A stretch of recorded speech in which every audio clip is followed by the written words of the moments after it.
Welcome to another episode of the Sun Foundation's virtual Clean Water celebration, Clean Water Champions. Today we meet one of my heroes.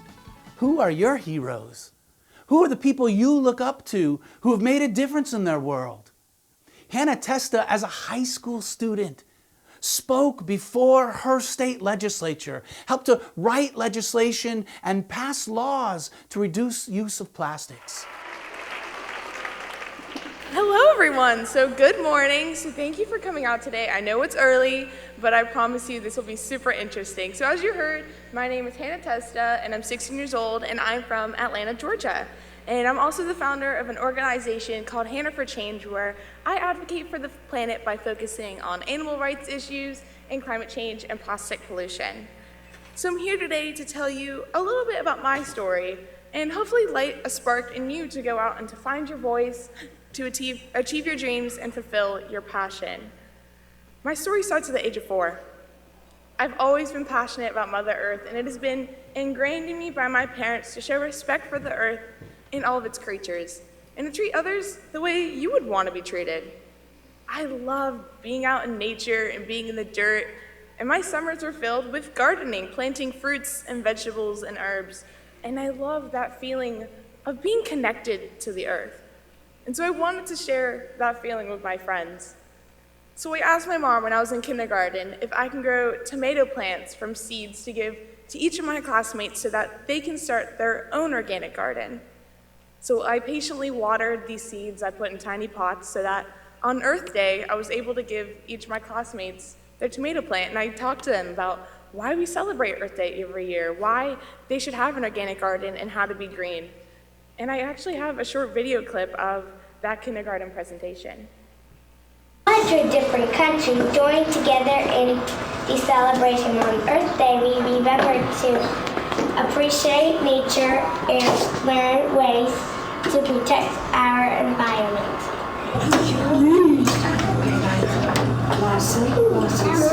This is a strawberry I'm growing and I'm eating it on Friday.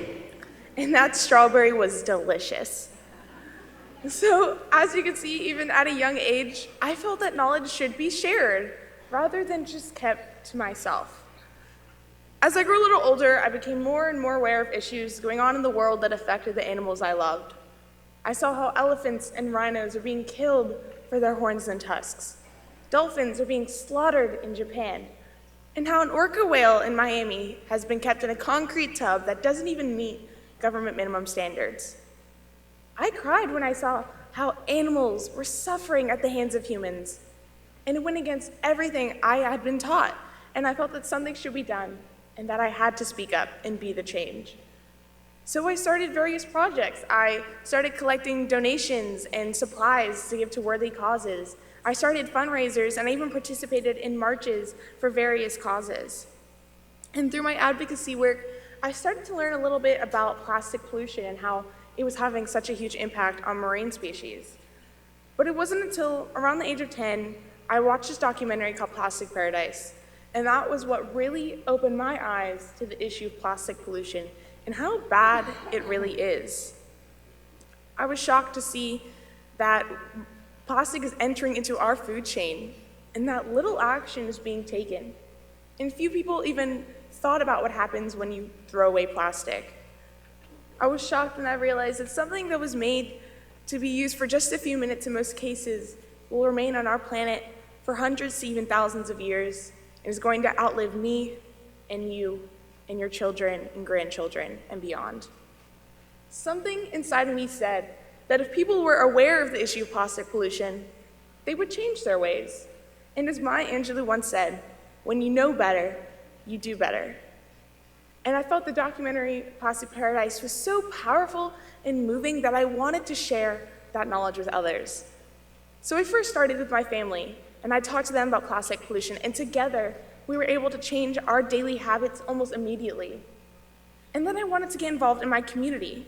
So I met up with my local library to see if they would buy the rights to show the documentary. And at the time, I was only 10 years old, and I was honestly quite nervous. I wasn't sure if the library would listen to a 10-year-old, but I felt there was no harm in asking. And as my mom always says, if you don't ask, you don't get. And while I hate to admit it, she's usually right. But fortunately, the library loved my idea, and we were able to showcase the documentary, and over 100 people showed up to watch the documentary and to hear this 10-year-old speak about plastic pollution. And we even had the producer, Angela's son, Skype in to talk to the audience and answer questions anyone may have had. And I even invited the governor of Georgia, and while he couldn't make it, because I can imagine he's super busy running an entire state, he actually wanted me to meet him at the Capitol. So the following month, I went to go visit the governor. After the success of this event, I gained confidence, and I really wanted to learn as much as I could about plastic pollution to share it with others. I also started to talk to restaurants and see if they consider switching to paper straws.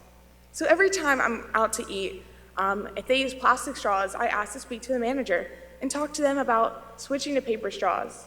And since most managers are focused on saving money, I talk to them about not automatically putting out straws in every drink, and instead wait until the customers ask for one.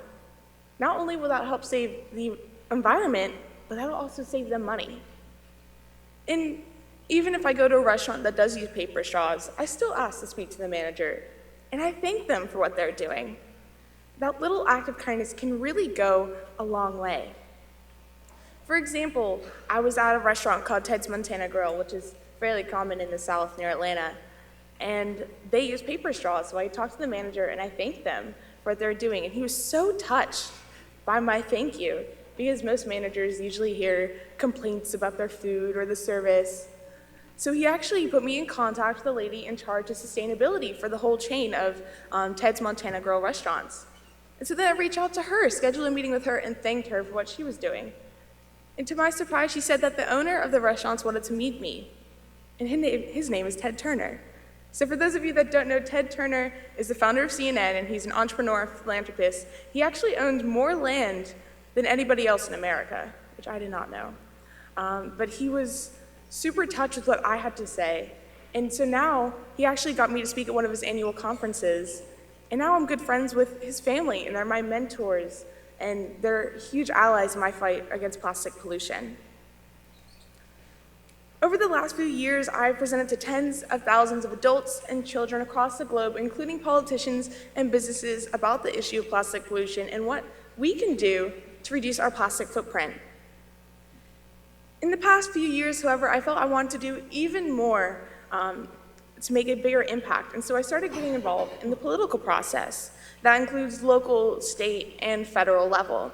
And I actually was able to work with one of my state senators in the state of Georgia, and I was able to proclaim February 15th of 2017 and 2018 as Plastic Pollution Awareness Day in the state of Georgia, which was the first event of its kind globally. I created this day to educate Georgians about this growing plastic pollution crisis, and hopefully inspire them to not use plastic on at least one day out of the year. Over 90 different organizations from around the world supported this day, and it was seen on local TV stations. So just in Georgia alone, on local TV stations, over 300,000 people saw it. And then it was also showcased on the Weather Channel and CNN. And so I have a video clip of my CNN clip, and it kind of shows you what Plastic Pollution Awareness Day looked like at the state capitol. My name's Testa, I'm 14, and my goal is to make the public more aware about plastic pollution. All started from a young age. I've always had this strong passion for animals. Because if we don't do something now, all black rhinos will disappear by 2022. I grew up learning about Earth Day and taking care of animals in the environment, doing different environmental projects, and I learned about plastic pollution. The average American uses around 500 plastic bags each year, which is a crazy number. So for like a family of 4, that's 2,000 bags that our family keeps out of the landfills, the streams, and the oceans each year. And just cleaning up things on the street or on the beaches, that makes a huge impact even if you don't see it. I am touched and thrilled to be recognized for being a part of the Captain Planet family. The Captain Planet Foundation has a big gala every single year. So over December, they had their 25th gala, and I was one of 5 winners to win. So it was me, as well as Prince Charles was another winner, as well as the actor Ian Somerhalder. Plastic Pollution Aware to say this is the first of its kind globally. It's a great honor to actually do this and to get the public aware about this. The earth is what we all have in common, whether Democrat, Republican, male or female, young or old, and we all share this planet together, and if our oceans die, we die too. You can do anything that you want to do. It doesn't matter like who you are, how old you are, as long as you dream it and believe it, and you're halfway there. So I hope you noticed from my stories that you don't have to be an adult to work with your politicians. Heck, you don't even have to be of voting age. Our politicians are supposed to represent us, not the other way around. So I reached out to my state senator that represents my district, and I asked to schedule a meeting with him regarding plastic pollution, and he agreed to meet with me. So I talked to him about how bad plastic pollution is and what Georgia can do to make a difference. And so we came to the conclusion of having an awareness day so that in future years we can pass legislation like bans and fees on certain plastic products. And while the event was very successful, there were a few hurdles behind the scenes. The plastic industry came out and tried to stop my day, but they didn't succeed. We had to make a few compromises, and one of those compromises is that I wasn't able to speak on the Senate floor, which was something that I was super excited for and I really wanted to do. And so I didn't have that opportunity. But the following year, I had that chance. So in 2018, this is a picture of me on the Senate floor, and I still remember that very vividly. There was a lady speaking before me, and she was very passionate with what she was talking about, but all the other senators that were in the room weren't paying any attention to her. They were walking around, talking, doing their own thing, and I started getting even more nervous, because if they weren't listening to her, an adult, would they really listen to me, a child? So when it came to be my turn, I took a deep breath, and I spoke from the heart. And after a few sentences, there was silence, and you could hear a pin drop, and I can feel all the eyes in the room were on me. And it was at that very moment I knew that young people around the world have a voice, and they are being heard. As you can see, even there are hurdles and struggles and challenges you need to keep fighting. Don't ever give up, and if you keep going and persevere, you will succeed. Some governments and businesses are taking action to reduce plastic pollution, but we aren't doing enough. We have to act boldly, collectively, and responsibly, because by 2050, plastic production is supposed to triple, and scientists predict by that time that our oceans will contain more plastic than fish by weight. There is amazing power in working together. For example, I joined a coalition of around 15 to 20 different nonprofit organizations, and we decided to collect over 1 million petitions, and we actually gave it to Starbucks to convince them to develop a more sustainable coffee cup. And they listened to us, so now they have invested their time and their money into finding a more sustainable paper coffee cup. So now I'm going to talk to you a little bit more about the issue of plastic pollution. And as I said, knowledge is power, so hopefully some of this information will inspire you to do something. So plastic lasts on our planet for hundreds to even thousands of years, because plastic, it doesn't break down like most materials do. Instead, it breaks up into these smaller and smaller pieces, but they never really disappear. Did you know that plastic is mainly made out of oil? So natural resources and fossil fuels are making these products that we use for just a few minutes but are going to remain on our planet for such a long time. I've been all across the world, and I have seen plastic everywhere I've gone, on beaches all across the globe.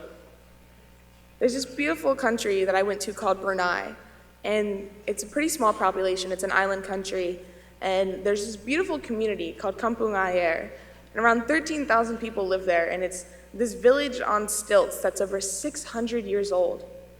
But I couldn't really see the beauty in it because they lived on top of all of this trash. And these 13,000 people rely on the fish in that water for food. Closer to home, I was recently in Hawaii, and you would think of scenery like this. And of course, Hawaii is beautiful, but would you really think of it like this? There's plastic everywhere. And it was probably a few hour cleanup with around 15 people. We collected over 500 pounds of garbage on that beach alone. And I found things from all across the world. I found different languages, different types of plastic, all different colors and shapes and sizes from all different parts of the world. And on this beach, there's actually sea turtles resting, and one of them was sleeping on top of a plastic crate. And it broke my heart. One of the first cleanups I ever did was in Bermuda, and you can see I found a ton of plastic on that beach. And that's what really opened my eyes to see how big of an issue it is, to see it firsthand. I was cleaning up where the wave meets the shore, and as I was picking up every wave, more and more plastic kept coming into the beach.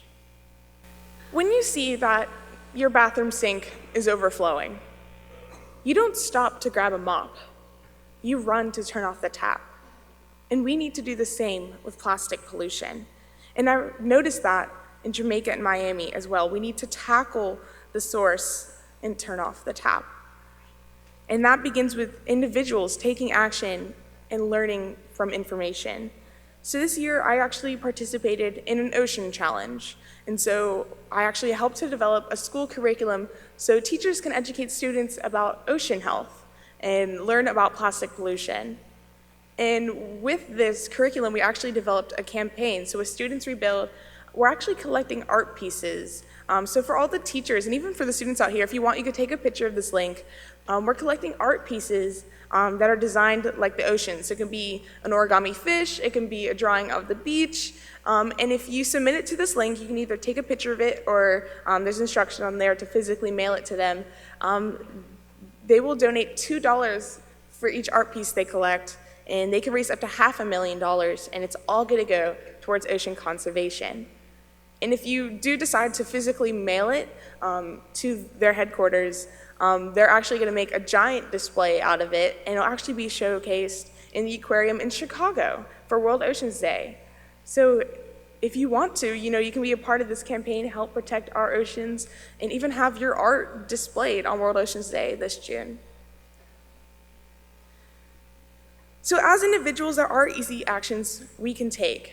First, we have to focus on ourselves and the daily habits we use every day and realize how much plastic we use just living our daily lives.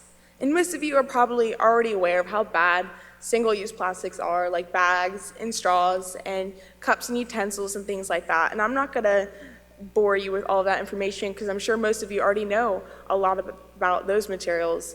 But I'm gonna tell you just a few items that you probably don't even realize are single-use plastics. One of those are balloons, because if you let them go, they blow up, and then they burst in the air, and then they come back and deflate, and they end up polluting our oceans. Another thing is styrofoam, because it crumbles, and it's super easy for it to end up in our waterways and our streams. Glitter. Something I didn't know is glitter is actually made out of plastic, so when you wash it down the drain, it ends up in our oceans because it's too small to filter out. Bubble gum. What I thought was really scary is that bubble gum is made out of synthetic plastics and different types of oils. That's disgusting. I'm sure most of you guys probably chew gum and never really thought twice about it. And that's why when maybe you're walking along the street or the sidewalk, you see all those pieces of gum that people have spit out. It's because it's made out of plastic. Another thing is polyester clothes. So a lot of you are probably wearing polyester right now. It's the stretchy kind of type of material in your clothes. That's what makes leggings and yoga pants. And they shed these microfiber plastics when you put it in the wash. And so because it's also too small to filter out, it ends up in our oceans. The last one is disposable paper coffee cups.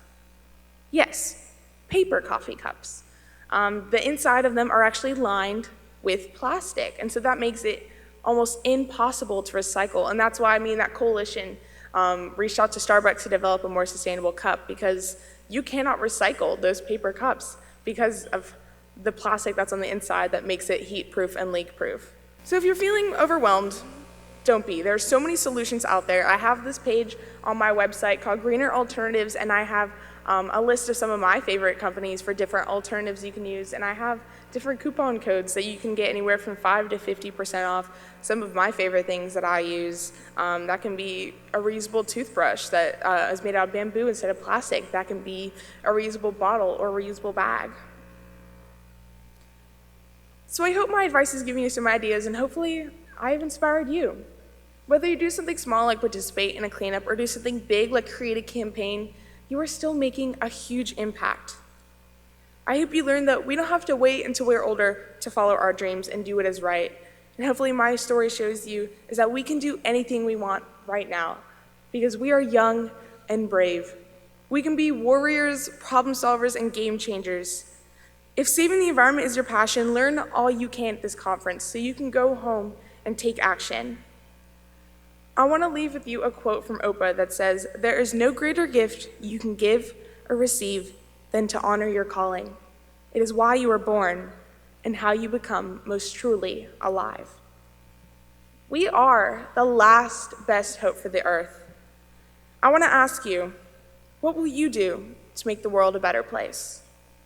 This is our time, this is our moment, this is our mission, this is our movement. Together, we can change the world. Thank you.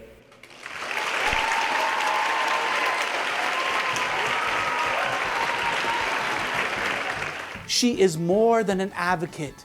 She is an activist who has had a ripple effect around the planet.